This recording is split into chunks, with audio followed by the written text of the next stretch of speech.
वाहेगुरु जी का खालसा, वाहेगुरु जी की फतेह. Peace be with all of you. And thank you so much, Raji, for the invitation, and Balwant Sahab for organizing this whole beautiful event. Well, looking around, I see a lot of women. And yesterday, my sermon, day before yesterday, began with Happy Mother's Day. So Happy Mother's Day to all of you. Mother's Day was started by a woman when America was killing each other in the Civil War. And she said, I don't want my son to kill the son of another mother. And if you get time, read that letter which she wrote, which became the source of the Mother's Day. In 1893, it was the reincarnation in America of that peace movement. That was, in essence, the message of 1893 Parliament. But Parliament was ahead of its time, as that mother during the Civil War was way ahead of her time. Peace was still something which would be part of this corner or the other corner, not part of the mainstream of humanity. So it took another 100 years before another parliament could take place. And Chicago should be proud of hosting that. It took 10 years of efforts by many dedicated people to convince people, bring them through conversation that this torch must be lit again. And it did happen in 1993 in Chicago. Thinking of future, my dear friend, colleague, as well as mentor, Mary Nelson likes us to constantly look what we have achieved. In that sense, I like to have 5 suggestions about the interfaith movement in future, but I would like to anchor it in the immediate past, today, and the future. That analysis will provide the ground in which probably, perhaps, I'll be able to connect with you what we together must do for the dream of that mother who started the Mother's Day, and for the dream of those people who gave the world a term called interfaith. There is a whole lot of fear in our country. And there is a whole fear industry out there, which is using each and every opportunity to make human being fearful.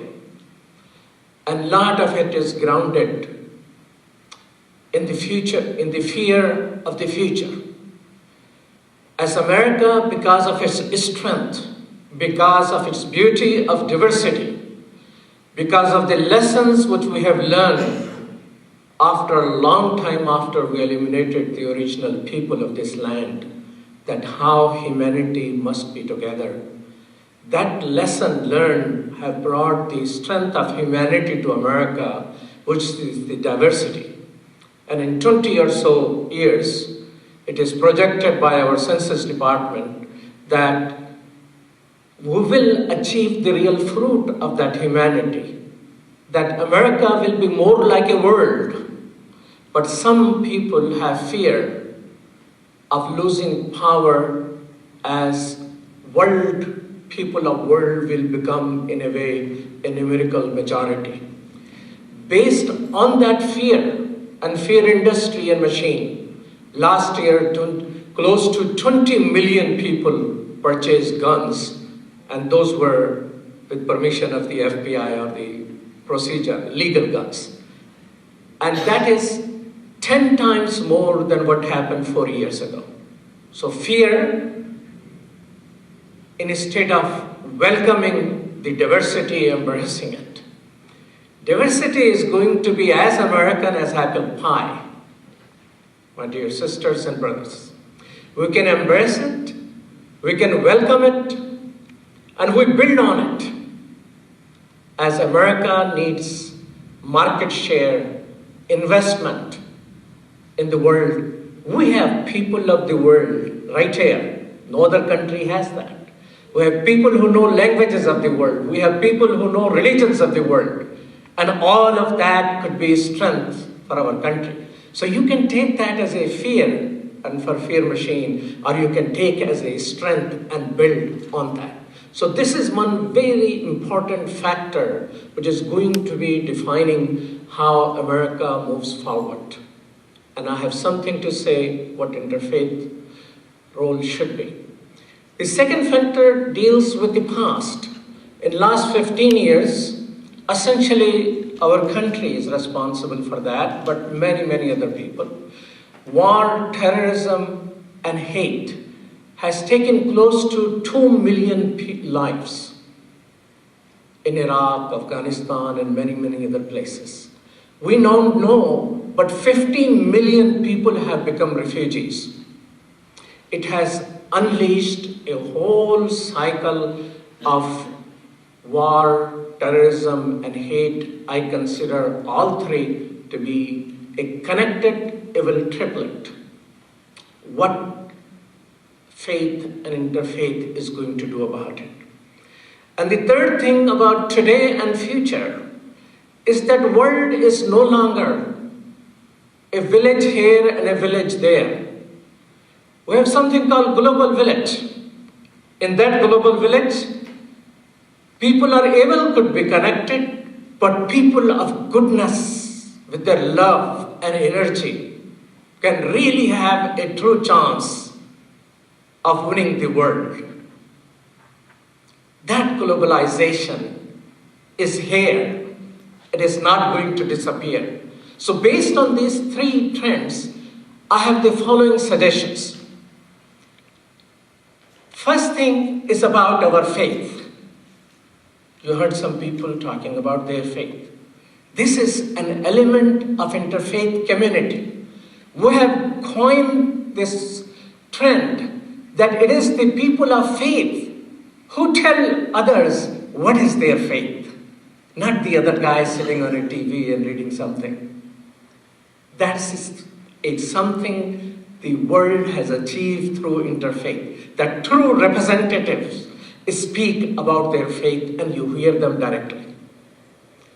So be confident of your faith and your religion. Religion is force of good in this world, although it has not been confident enough to assert for that.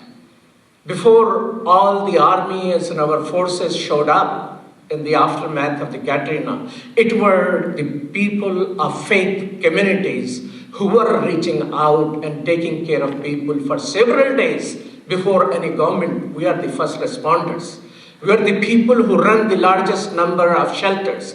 We are the people who run the major amount of social services in our neighborhood. So people of faith need to be confident of their faith and confident of the energy which they draw from and the relationship which they develop based on that. Because if you're not confident being, interfaith is not going to be a force which people conceived long time ago.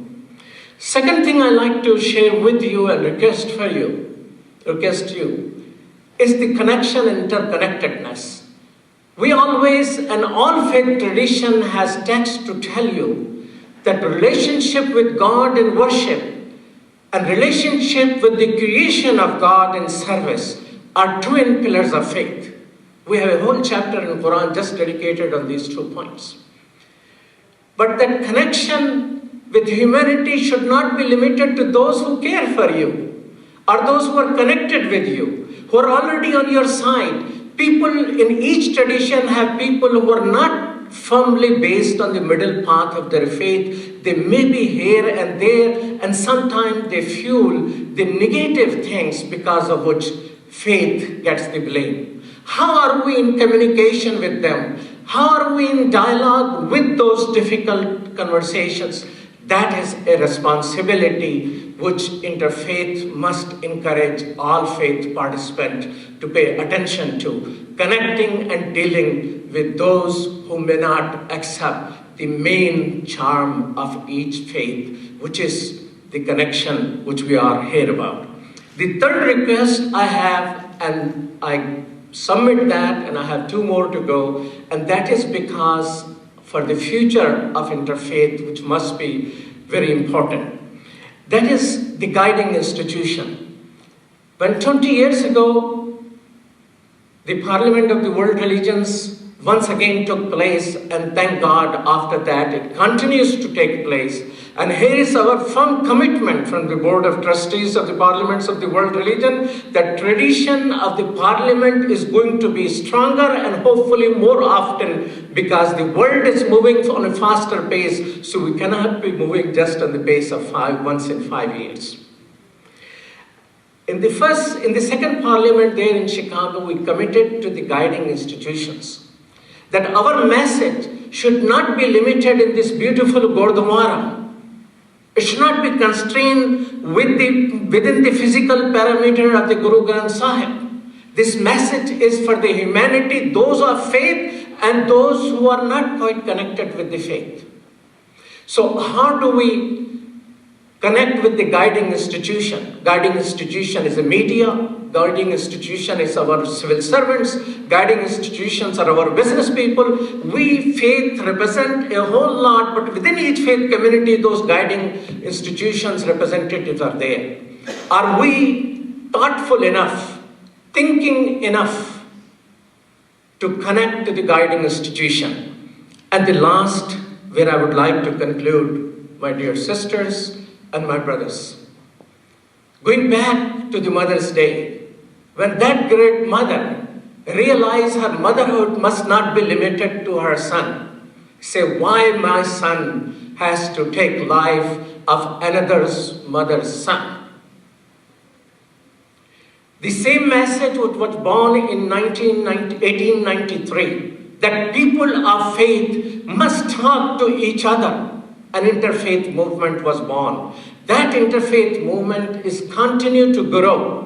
It is growing on a faster pace. And politicians look for whatever is the faster thing they want to grab it. And I see politician after politician discovering faith and many, many times interfaith. Well, it must be hard. But it is going to continue to be stronger only if we have our personal deepest commitment to it. When we realize the way that mother realized, when we realized, when the people in 1893 realized, it was not easy. There were demonstrations against those people. When a Muslim, the only Muslim who attended, when he spoke, even in that interfaith gathering, people were booing at that person. It was not easy. People have done the difficult job for us. Are we personally committed to it? Based on the best tradition within our faith, for the sake of humanity, for the sake of peace in this world, a fast-moving world, even some evil people can take a message of evil and use the globalization to convey that. Are we ready for that world, in which world is ready to listen to us by devoting our time, devoting our money, and devoting our future, that the world has not seen the best time yet? Together, we will make it happen. Are you with me? Waheguru Ji ka Khalsa, Waheguru Ji ki Fateh. Thank you.